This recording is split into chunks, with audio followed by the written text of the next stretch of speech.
بسم اللہ الرحمن الرحیم۔ خالق کائنات اللہ رب العزت نے ہر جاندار کے لیے موت کا وقت اور جگہ متعین کر دی ہے، اور موت ایسی شے ہے کہ دنیا کا کوئی بھی شخص، خواہ وہ کافر یا فاجر، حتیٰ کہ دہریہ ہی کیوں نہ ہو، موت کو یقینی مانتا ہے۔ انسان، جنات، چرند پرند، الغرض ہر جاندار پر اللہ نے موت فرض کی ہے۔ حضرت امام جعفر صادق نے جانوروں کے بارے میں ایک حیران کر دینے والی بات بتائی۔ آپ نے فرمایا، پرندے، کیڑے اور جانور بھی یقینی طور پر طبعی موت مرتے ہیں، لیکن ان طبعی موت مرنے والے پرندوں کے مردہ جسم کسی کو نظر نہیں آتے۔ آخر یہ لاشیں کہاں چلی جاتی ہیں؟ مثلاً ہمارے علاقوں میں بے شمار پرندے، بلیاں، چوہے اور دوسرے جانور پائے جاتے ہیں۔ یہ جانور بھی اپنی طبعی موت مرتے ہیں۔ روزانہ ہزاروں پرندے اور دوسرے جانور مرتے ہوں گے، لیکن ان کے مردہ جسم ہمیں کہیں نظر نہیں آتے۔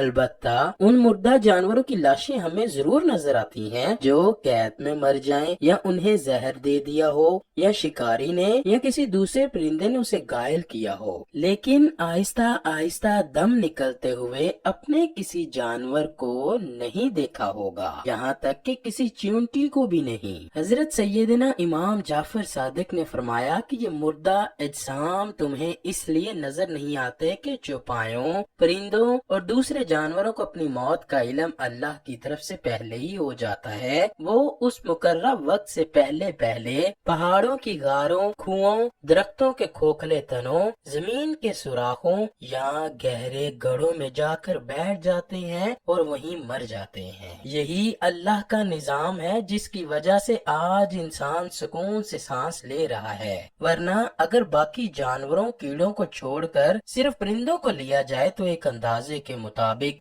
دنیا میں پرندوں کی تعداد 700 ارب ہے۔ اگر یہ پرندے سرعام طبعی موت مرتے تو زمین پر قدم رکھنے تک کی جگہ نہ ملتی، ہر طرف ان کے مردہ جسم ہوتے جو گندگی اور بے شمار بیماریوں کا سبب بنتے، اور تم اپنے پروردگار کی کون کون سی نعمتوں کو جھٹلاؤ گے۔ ہماری آج کی ویڈیو کا مقصد یہ پتہ لگانا ہے کہ آیا حضرت اسرائیل علیہ السلام ہی انسانوں کی طرح جانور اور پرندوں کی روح قبض کرتے ہیں، یا پھر ان کے لیے اللہ پاک نے کسی اور فرشتے کی ڈیوٹی لگا رکھی ہے؟ اس بارے میں اللہ تعالیٰ کے سوا بہتر علم رکھنے والا تو کوئی نہیں، مگر ایک حدیث کا مفہوم اس طرح ہے کہ جانوروں اور کیڑے مکوڑوں اور درختوں کی روحیں تسبیح میں ہیں۔ جب ان کی تسبیح ختم ہو جاتی ہے تو ان کی روح قبض ہو جاتی ہے، لہٰذا ان کی روحیں ملک الموت کے قبضے میں نہیں ہیں۔ اکثر محدثین اس روایت کو ضعیف مانتے ہیں اور یہ بتاتے ہیں کہ جانوروں اور پرندوں کی روحیں بھی حضرت اسرائیل علیہ السلام ہی قبض کرتے ہیں۔ بعض نصوص سے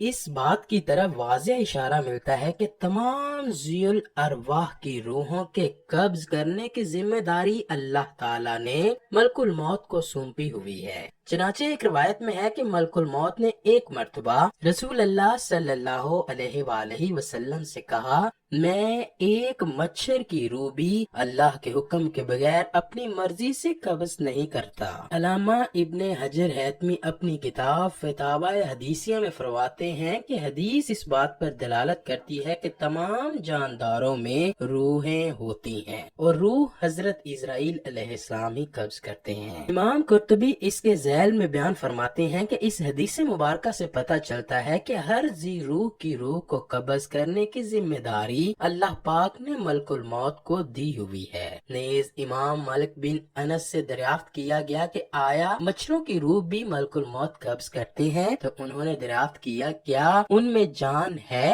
جواب دیا گیا، جی ہاں۔ تو آپ نے فرمایا، بس پھر ان کی جان بھی ملک الموت ہی قبض کرتے ہیں، کیونکہ قرآن میں ہے، اللہ جانوں کو ان کی موت کے وقت وفات دیتا ہے۔ بے شک جانور کو مرنے سے پہلے موت کے بارے میں پتہ چل جاتا ہے، اس کے بارے بھی محققین کے مختلف نظریات پائے جاتے ہیں۔ حضرت موسیٰ علیہ السلام کے دور کی ایک حکایت ہے جس کو مولانا روم نے اپنی کتاب میں لکھا ہے کہ ایک مرتبہ حضرت موسیٰ علیہ السلام سے کسی نے کہا، کہا میرے گھر میں ایک کتا اور بلی ہے، میں ان کی بولی جانتا ہوں۔ جب بھی ان کو معلوم ہوتا ہے کتا اور بلی دوسرے کے مرنے کی باتیں کرتے ہیں، وہ کہتے ہیں کہ کل گھوڑا مر جائے گا تو ویسا ہی ہوتا ہے۔ یہ ایک مخصوص روایت ہے، لیکن جانوروں اور پرندوں کو اپنی موت کے بارے میں پہلے ہی پتہ چل جاتا ہے۔ اب ہم آپ کو بتاتے ہیں کہ جانور اور پرندے بھی کیا اپنے مرنے والوں کی موت پر روتے ہیں؟ جانور اور پرندے بھی اپنے مرنے والوں کی موت پر روتے ہیں۔ ایک کوے کی بات کرتے ہیں کہ جب کسی کوے کی موت آتی ہے تو اس کی لاش پر بے شمار کوے اکٹھے ہو کر روتے ہیں۔ کوے کئی دن تک سو کرتے رہتے ہیں۔ اپنے عزیزوں اور دوستوں کے مرنے پر رونے کے حوالے سے بات کی جائے تو سب سے مشہور جانور بندر ہے، جو شور شرابہ انسانوں سے بھی زیادہ کرتا ہے۔ اگر کسی بندریا کا بچہ مر جائے تو وہ اتنا روتی ہے کہ دیکھنے والوں کو بھی رونا آ جاتا ہے۔